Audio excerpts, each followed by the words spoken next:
Ada 7 golongan yang mereka dijamin oleh Allah bukan hanya masuk surga, tapi akan tenang saat dihisab. Saat orang lain kesulitan dan orang sudah gak peduli mau surga atau neraka, yang penting cepat dihisab. Di antara 7 itu, syabani yatahabba fillah, 2 orang yang saling mencintai karena Allah, bertemu karena Allah, berpisah karena Allah. Jadi beda antara saling mencintai saja dengan mencintai karena Allah. Kalau mencintai karena Allah, dia akan saling mengingatkan apa yang Allah sukai.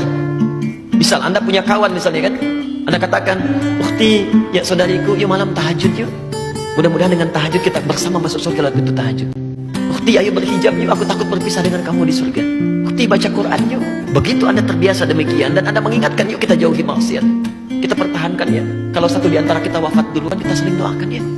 Yang seperti itu bahkan langsung disebut di hadis yang lain, kalau dia dihisab duluan kemudian masuk ke surga dan dia belum menemukan kawannya, maka dia akan berkata, "Ya Allah, saya di dunia bersama si fulan, saya di dunia bersama si fulan. Mohon ya Allah dengan segala kemuliaan-Mu, jadikan saya bergandengan tangan dengannya masuk ke surga." Riwayatnya sahih.